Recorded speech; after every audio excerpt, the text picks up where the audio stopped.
নমস্কার, প্রত্যেককে স্বাগতম। আজকে আমরা আলোচনা করব ইংরেজি আগস্ট মাসের রাশিফল। আগস্ট মাসের ভালো মন্দ জানব। বিভিন্ন রকম ইভেন্ট আমরা মূলত কিছু স্পেসিফিক ইভেন্ট নিয়ে আলোচনা করি, কিন্তু আজকের অনুষ্ঠানে আমরা বেশ কিছু অন্য ইভেন্ট নিয়েও কথা বলবো। এবং যারা একটু বয়স্ক হয়েছেন, কালক্রমিক বয়সটা বেড়েছে, এবং যারা গৃহিণী তাদের কথা হয়তো বলা হয় না, কিন্তু আজকের এই ভিডিওতে তাদের কথাও কিন্তু বলা হবে। দেখুন, মেষ রাশির জাতক জাতিকাদের আগস্ট মাস ভালো যাবে না মন্দ যাবে সেটা বুঝতে হলে আমাদের পুরোটা বুঝে নিতে হবে, পুরো বিষয়গুলো। আমরা স্বাস্থ্য নিয়ে যদি কথা বলি, দেখুন আপনারা জানেন আপনাদের ষষ্ঠ ভাবস্থ কেতু, যে কারণে মাঝে মাঝে আপনার এমন ফিলিংস আসছে যে কোনো একটা হেলথ ডিস্টারবেন্স আপনার আছে। এখন কী ডিস্টারবেন্সটা কেন আসছে, আপনি বারংবার হয়তো টেস্ট করছেন, যেটা আমরা স্বভাবতই করি, ডক্টর চেঞ্জ করছেন, কিন্তু আপনার যে অ্যাকচুয়াল প্রবলেম সেটা আপনি আইডেন্টিফাই করতে পারছেন না। এটির কারণে আপনার মনের উপরে অনেক বেশি প্রভাব পড়ছে না? আপনি খুব কনফিউজড হয়ে যাচ্ছেন, কিভাবে ইমপ্রুভমেন্ট করা যেতে পারে, কি করলে অ্যাকচুয়ালি হেলথটা ঠিক করা যাবে, এই নিয়ে আপনার মনে অনেক রকমের প্রশ্ন বর্তমানে কিন্তু ঘোরাফেরা করছে। প্রথমেই বুঝতে হবে আপনাদের লগ্নাধিপতি, লগ্নেশ দ্বিতীয় বৃহস্পতি যুক্ত। এ মাসে যদিও লগ্নেশ ২৬ তারিখ নাগাদ তৃতীয়বার সহজভাবে প্রবেশ করবে। আমি বোধ করি যে আপনাদের স্বাস্থ্য নিয়ে নতুন কোনো রকম রোগের প্রাদুর্ভাব হঠাৎ করেই আসবে না। তবে যাদের একটু ওই খুঁত হচ্ছে মনের মধ্যে, যে কেন এরকম পেটের প্রবলেম হচ্ছে অযাচিতভাবে, বা কেন এই নির্দিষ্ট সমস্যাটা বারবার হচ্ছে, তাদের ক্ষেত্রে কিন্তু আমরা নেগেটিভিটি কিছু লক্ষ্য করব না। উপরন্তু একটু মানসিক স্থিরতা দরকার। সেক্ষেত্রে আপনার উপলব্ধি হবে যে খুব একটা সমস্যা নেই, ডক্টরবাবুরা যেভাবে আপনাকে আশ্বস্ত করছেন সেইভাবেই এগিয়ে চলুন। সার্জারির কথা যদি বলতে হয়, দেখো সার্জারির মতো স্ট্রং কম্বিনেশন বর্তমানে কিন্তু মেষ রাশি দেখছি না। তবে বিশেষ প্রয়োজনে পূর্ব পরিকল্পিত কোনো ধারণা রয়েছে হয়তো, সেক্ষেত্রে এটা পসিবল, কিন্তু নতুন করে ক্ষতি সাধনের দ্বারা কোনো বিষয়বস্তুর উদ্ভব হবে আমি কিন্তু একদমই মনে করি না। চলুন আমরা ফার্দার মুভ করি, আমাদের আলোচনার বিষয়বস্তুকে আরও স্পেসিফিক করতে হবে। আমি প্রথমেই আপনাদের বলবো লগ্নভাবের অবস্থানের পরিপ্রেক্ষিতে তিনটি বিষয়। দেখুন, লগ্ন থেকে কিন্তু আমরা চিন্তা ভাবনার শক্তিটা, কিংবা বলা যেতে পারে আপনি বুদ্ধির যে প্রকাশ করবেন, কোথায় কতটা প্রকাশ করতে হবে, কতটা প্রয়োজন বা প্রাসঙ্গিক, সেটি কিন্তু লগ্নের উপরেও ডিপেন্ড করে। চমৎকার চিন্তামণি গ্রন্থ যদি আমরা অধ্যয়ন করি, বা মানসাগরী গ্রন্থ যদি আমরা অধ্যয়ন করি, তার মাধ্যমে এটাও জানা যায় যে লগ্ন এমন একটি ঘর বা এমন একটি ভাব, যে ভাব যদি কোনো জাতকের বা জাতিকার বলি হয়, মানে পাওয়ারফুল হয়, সেক্ষেত্রে কিন্তু তার জীবনচক্রের অনেক সমস্যা থেকেই সে খুব সহজে বেরিয়ে আসতে পারে। সেক্ষেত্রে অন্য ভাব তার ডিস্টার্ব হতেই পারে, স্বাভাবিক। কারোর জন্মছক ১০০% ভালো হয় না, ভালো গ্রহ সংযোগ থাকবে, কিছু কটু গ্রহ সংযোগ থাকবে, তার মধ্যেও যদি লগ্ন বলি হয়, লগ্ন পাওয়ারফুল হয়, সেক্ষেত্রে কিন্তু আলটিমেটলি তার জয়টা আসে, তাকে কেউ আটকে রাখতে পারে না। ঠিক সিমিলার ঘটনা আমরা বর্তমানে মেষের ক্ষেত্রে দেখব। আমি বাস্তবিকভাবে মনে করি মেষ রাশির জাতক জাতিকাদের ২৬শে আগস্ট পর্যন্ত লগ্ন যথেষ্ট পাওয়ারফুল বা বলি হয়েই অবস্থান করবে। লগ্নেশের ক্ষমতা আমরা পজিটিভভাবেই দেখতে পারবো। আর দ্বিতীয়ত আরেকটা কথা আপনাদের বলে দিই, সেটি হলো আপনারা হয়তো জানেন যে গ্রহের স্বরবল বিচার করা হয় প্রত্যেকটি গ্রহের। আমরা যদি চেষ্টা বল নামক স্বরবলের একটি বিশেষ শাখাকে পর্যালোচনা করি, সেক্ষেত্রে দেখা যায় মকরের পর থেকে প্রত্যেকটি রাশি অনুসারে তাদের ১০ কড়া পড়ে বল বৃদ্ধি ঘটে। তো সেক্ষেত্রে মঙ্গল এই ধরনের প্ল্যানেটগুলোর চেষ্টা বল বিশেতে কিন্তু প্রায় সর্বোত্তমের কাছাকাছি থাকে।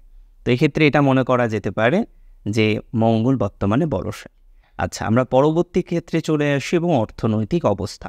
খুব স্পেসিফিকভাবে আপনাদের অর্থনৈতিক অবস্থা নিয়ে কয়েকটি কথা বলবো। দেখুন, দ্বিতীয় ভাবের অধিপতি এবং দ্বিতীয়ের যে স্থির কারক মানে বৃহস্পতি, এই দুটি গ্রহের অবস্থানের পরিপ্রেক্ষিতে আপনার অর্থনৈতিক অবস্থা বর্তমানে চলবে। দ্বিতীয়ের কারক গ্রহ বৃহস্পতি, তিনি কিন্তু বর্তমানে তুলনামূলকভাবে পজিটিভ পজিশনে আছেন মেষ লগ্নের সাপেক্ষে। এবং দ্বিতীয়ত দ্বিতীয় ভাবের অধিপতি বা ধনপতি বা ধনেশ যাই বলি না কেন, তিনি কিন্তু জুলাই মাসেও খুব শুভ পজিশনে ছিলেন না। আপনারা হয়তো জানেন যে তিনি দারিদ্র্য যোগ তৈরি করেছিলেন এবং প্রায় বলা যেতে পারে জুলাইয়ের শেষ 15 দিন আপনাদের কিন্তু হালকা হালকা আর্থিক সমস্যার জায়গাও আমরা দেখেছি বা দেখতে পেরেছি।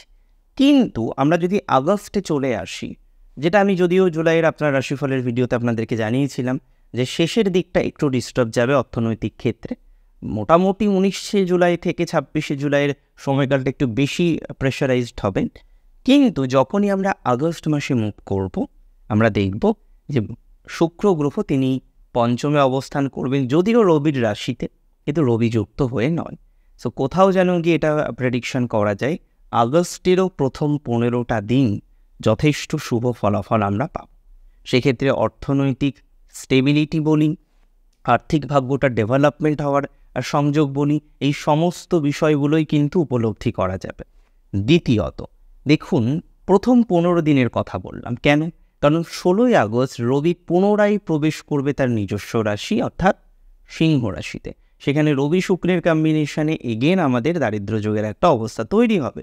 তার মানে প্রেডিকশনটা ঠিক এরকম, আগস্ট মাসের 16 তারিখের পর থেকে 26-27 তারিখ পর্যন্ত যে সিচুয়েশান, সেটি কিন্তু একটু ডিস্টার্বড হবে আপনাদের অর্থনৈতিক অবস্থাতে। কেন 26 তারিখ? কারণ তার পরবর্তী সময় শুক্র পুনরায় প্রবেশ করবে ষষ্ঠভাবে, অর্থাৎ সে রবিকে ছেড়ে বেরিয়ে আসবে এবং দারিদ্র্য যোগেরও অবসান হবে। তাহলে সিগনিফিকেন্টলি অর্থনৈতিক অবস্থার প্রথম 15 দিন যথেষ্ট শুভ, তার পরের 10টা দিন ডিস্টার্ব যাবে, তার পরের 4-5টা দিন আবার পজিটিভ দিকে যাবে। এবং একইভাবে আমরা যদি প্রেডিকশান করি, আমরা যদি জমানো অর্থের ক্ষেত্রে দেখি একই প্রেডিকশান লাগু হবে। আমরা যদি কোনো পাওনা টাকার ক্ষেত্রে প্রেডিকশান করি, অনেকটা একই প্রেডিকশান লাগু হবে। তার মানে আমরা ধনপতির, ধনেশের এবং অবশ্যই স্থির কারক হিসেবে দ্বিতীয়ের স্থির কারকের নিয়েও আমরা আলোচনা করলাম। আমরা সহজভাবে একটু প্রবেশ করি। দেখুন, সহজ ভাব মানে তৃতীয় ভাব, আর তৃতীয় বা সহজে সে কিন্তু অবস্থান করছে পঞ্চম ভাবে। তৃতীয় ভাবোদ্ভাব অনুসারে সে খুব পারফেক্ট পজিশনে রয়েছে। কিন্তু আমরা দেখব 22 তারিখ সে কিন্তু পূর্ববর্তী রাশি মানে চতুর্থ রাশিতে ডিউ টু রেট্রোগ্রেড মোশন প্রবেশ করবে। যদিও আমরা প্রথম 22 দিন তৃতীয় ভাবের অধিপতিকে পঞ্চমেই দেখব। তাহলে সহোদর রিলেটেড ঘটনায় পজিটিভিটি থাকবে। কোনো একটা প্রাপ্তি যেটাতে আপনার সহোদর বা সহজ ভাব রিলেটেড কোনো সদস্য হয়তো বাধা বিঘ্নের ফেলছিলেন, তারা কিন্তু আপনাকে এবার সহযোগিতা করবেন বা অ্যাটলিস্ট বাধা দেবেন না। দেখুন, মেষের কোয়ালিটি প্রচুর। আপনারা যে কোনো মেষ রাশির জাতক জাতিকাদের সাথে কয়েকটা দিন সময় কাটান, বুঝতে পারবেন যে তার মধ্যে হিডেন কত ট্যালেন্ট আছে। কিন্তু ট্যালেন্ট হিডেন থাকা আর না থাকা আমি তো মনে করি সমান। যদি আপনার হিডেনই থাকে, আপনি যদি আপনার ট্যালেন্ট, আপনার যোগ্যতা সেটাকে বাইরে প্রকাশিতই না করতে পারেন, তাহলে সেই ট্যালেন্ট আমার কি কাজের? আদতেও কোনো কাজে আসবে কি? আমি তো মনে করি না। যাই হোক, তো যেটা বলছিলাম যে আপনাদের ক্ষেত্রে এই যে গুপ্ত প্রতিভা বা সুপ্ত প্রতিভা ঘুমিয়ে আছে যে প্রতিভা, সেই প্রতিভাকে কিন্তু বাইরে নিয়ে আসতে হবে। এমনিতে আপনি একটা কর্মজীবনে আছেন, কিন্তু তার সাথে সাথে আপনার যে এক্সট্রা কারিকুলার অ্যাক্টিভিটিসগুলো আছে সেগুলোকে আরও বেশি প্রকাশিত করার চেষ্টা করুন। তাহলে দেখবেন আপনার গ্রোথ অনেকটা বেশি হবে, ইনকামের সেকেন্ড সোর্স তৈরি হবে। এবং দ্বিতীয় বিষয় আর একটা বলি, এই মাসটিতে কিন্তু মেষরাশির জাতক জাতিকাদের বেশি বাক্য বিনিময় করা যাবে না। সচেতনভাবে বাক্য বিনিময় করতে হবে। কথাবার্তা যখন বলবেন খুবই স্নিগ্ধতা বজায় রাখুন। বিশেষ করে কৃত্তিকা, এত স্পষ্ট কথা বলার কোনো প্রয়োজনীয়তা বর্তমানে নেই। এবং আমি তৃতীয় পঞ্চমের বিষয় নিয়েই আসছিলাম। দেখুন, আপনাদের প্রথম 15 দিনই সম্পর্কের জায়গাটা ভালো থাকবে না। সম্পর্ক বলতে রিলেশনশিপ, প্রেমজ সম্পর্কের ক্ষেত্রে কিছু জটিলতা বা সমস্যার জায়গা দেখছি। কিন্তু আমরা শেষের 15 দিন যখনই দেখব পঞ্চমপতি পঞ্চমে প্রবেশ করবেন, আপনাদের সম্পর্কের জায়গাটা কিন্তু পজিটিভ হবে। দেখা যাবে রিলেশনশিপটা পজিটিভ হচ্ছে। যেই যোগাযোগটা আপনার বিচ্ছিন্ন হয়ে গিয়েছিল, যদিও এন্টায়ার মাসেই সম্ভাবনা কিন্তু আছে যে বিচ্ছিন্ন যোগাযোগটা ঠিক হওয়ার, তবুও আমি মনে করি যাদের যোগাযোগ বিচ্ছিন্ন হয়ে গিয়েছিল কোনো কারণবশত বিচ্ছিন্নতার মধ্যেই যারা রয়েছেন, তাদের ক্ষেত্রে কিন্তু পজিটিভ ভাইবস একটা আসবে। এটা নিয়ে বিশেষ কোনো চিন্তার দরকার নেই। তার মানে রিলেশনশিপের ক্ষেত্রে আমরা এটা বুঝলাম, একটু ধৈর্য শক্তি রাখবো। অতিরিক্ত অধৈর্য হয়ে গেলাম, আজকেই কন্ট্যাক্ট করতে হবে, আজকেই কানেক্ট করতে হবে, এতটা অধৈর্য হওয়ার কোনো প্রয়োজনীয়তা মিশ্রাসীন নেই। তাহলে রিলেশনশিপের ক্ষেত্রে এই সূত্রটা মাথায় রাখুন। সন্তানের ক্ষেত্রে যারা আইভিএফ এর প্রসেসের কথা ভাবছেন, দেখুন এটা তো ভাবা যেতেই পারে, তবে খুব সুন্দরভাবে বুঝে আমাদের সিলেকশন অফ ডেট বা মুহূর্ত বা যেটাকে মুহূর্ত আমরা বলি, সেটাকে নির্বাচন করা উচিত প্রসেসিং স্টার্ট করার জন্য। অবশ্যই মেডিকেল সায়েন্সের সাথে সাথে আমরা অ্যাস্ট্রোলজিক্যাল এই সাজেশনটা ফলো করতে পারি। অশ্বিনী নক্ষত্রে ইনিশিয়ালাইজেশন হলে সর্বদাই শুভ ফল আসার সম্ভাবনাটা অনেকটা বেশি থাকে।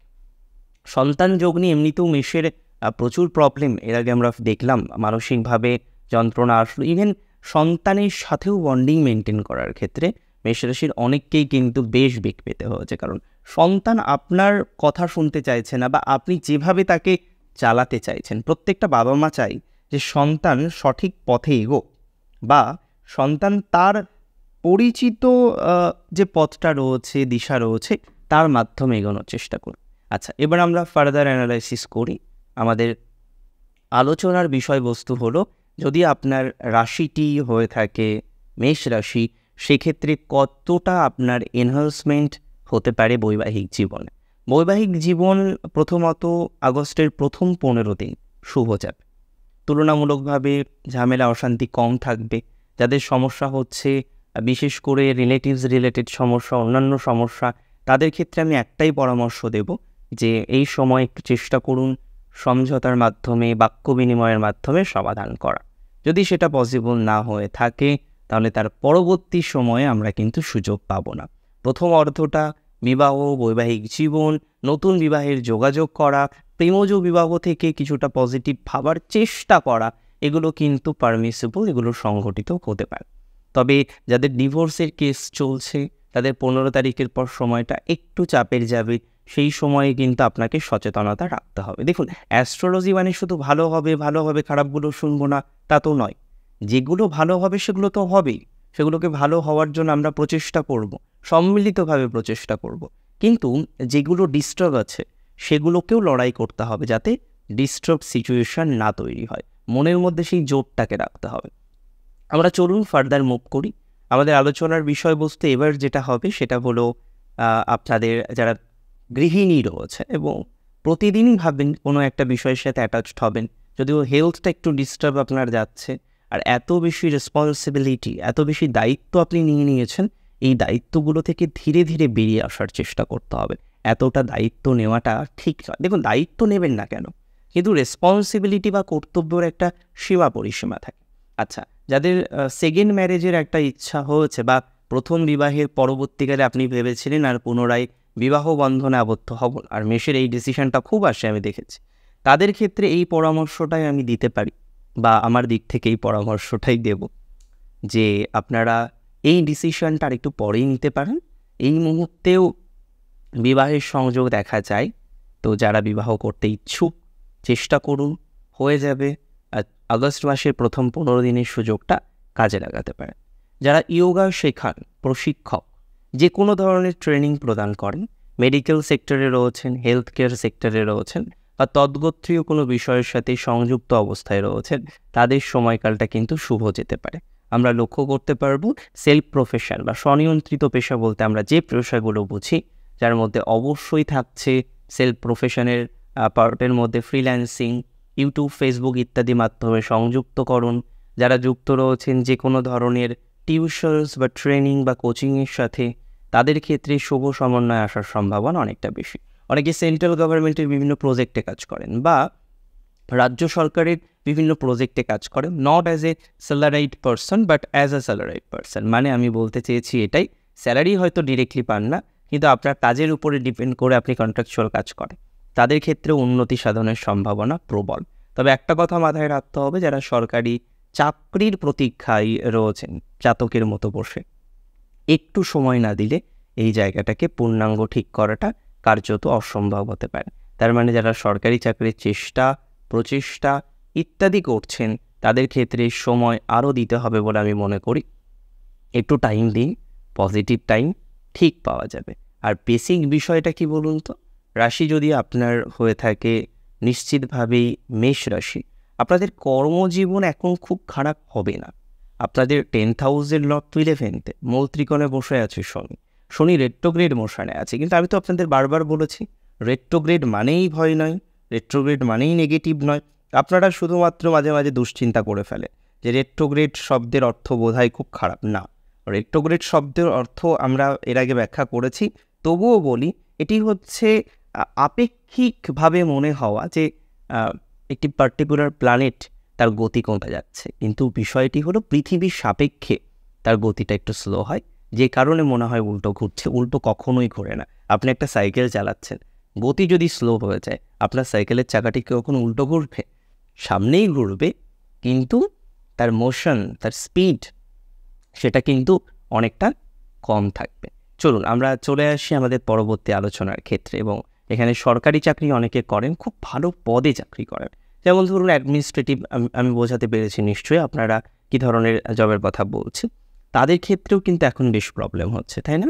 আপনারা অ্যাডমিনিস্ট্রেশনে রয়েছেন, যুক্ত রয়েছেন, তারপরেও আপনি বারংবার খেয়াল করছেন যে আপনার জবের স্টেবিলিটি আছে, কিন্তু এত প্রেশার, আপনি বাড়ি চলে আসছেন কিন্তু অফিসের কাজটা নিয়ে বাড়ি চলে আসছেন। এবং মেষের একটা অভ্যাস খুব বাজে, তারা বাড়িতে কাজ নিয়ে চলে আসে। অফিসের কাজ অফিস পর্যন্তই সীমাবদ্ধ থাক না। হ্যাঁ, প্রয়োজন হয়েছে বিশেষ একদিন দুদিন, ঠিক আছে, কিন্তু আপনি অফিসের কাজ বাড়িতে নিয়ে আসেন, অফিসের বোঝাটা বাড়িতে নিয়ে আসেন, সেক্ষেত্রে আপনার পরিজনের সাথে সময় দেওয়াটা ঠিক হয় না, এখানেও তো অশান্তি বাধে।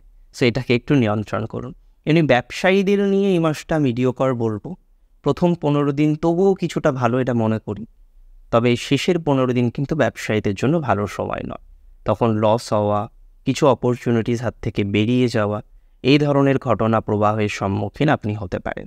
কিছু কিছু ব্যবসা ভালো যাবে, যেমন টেলিকম ডিপার্টমেন্টের কিছু ব্যবসা যারা যুক্ত রয়েছেন। কিছু কিছু ক্ষেত্রে আমরা লক্ষ্য করতে পারবো মোবাইল অ্যাক্সেসরিজ, এগুলোর ব্যবসাটা ভালো যাবে। যারা স্টক এক্সচেঞ্জ ইত্যাদি বিষয়ের সাথে যুক্ত রয়েছেন ভালো যাবে। অট্টালিকা নির্মাণের কাজ যারা করেন তাদের এই সময়কালটা কিন্তু যথেষ্ট পজিটিভ যেতে পারে।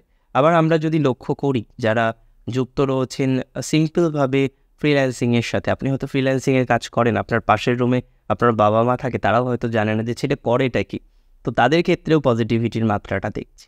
ওভারঅল যারা ফেসবুক, ইনস্টাগ্রাম, সোশ্যাল মিডিয়া ইত্যাদির মাধ্যমে মানি আর্নিংয়ের চেষ্টা করেন তাদের ক্ষেত্রে পজিটিভিটির জায়গা আছে।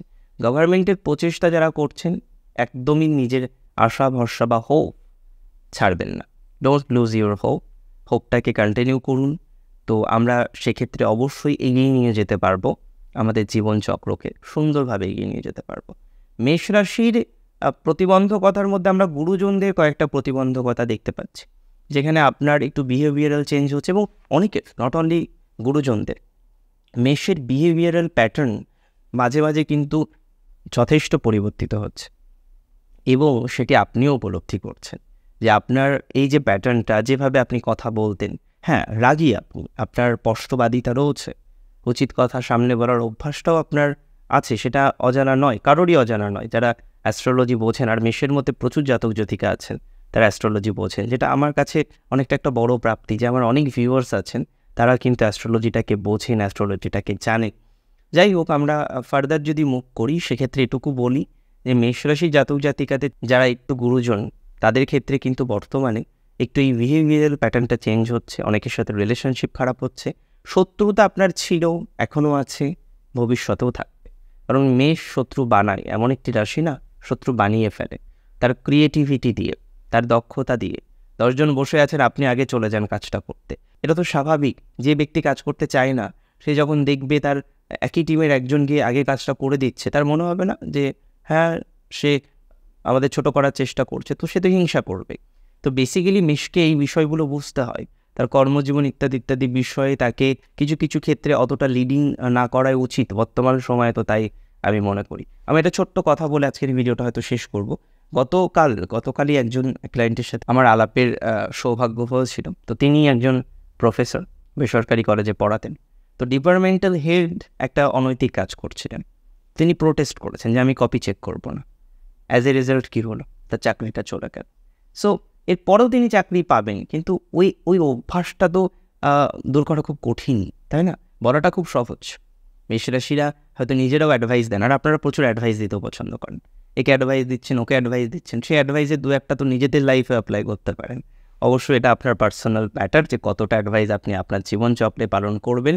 আজকের অনুষ্ঠান এই পর্যন্তই ছিল। আগস্ট মাসের রাশিফল মোটামুটি একটা জিস্ট আলোচনা করলাম, তবে বোনাস রাশিফল আসবে, আলোচনা করবো আরও অনেক বিষয় নিয়ে, নক্ষত্রভিত্তিক আলোচনাও থাকবে সেই বোনাস রাশিফল। অনেক ভালো থাকুন আপনারা প্রত্যেকে। আর আমি জানি, আমার বিশ্বাস, আমার দৃঢ় বিশ্বাস, আপনারা প্রত্যেকে আরও অনেক বেশি ভালো থাকবেন, অনেক বেশি ভালো থাকতে চলছেন। শেষ করছি আজকে এখানেই। ভালো থাকুন, সুস্থ থাকুন, শ্রী গণেশের কৃপায় থাকুন। জয় শ্রী গণেশ।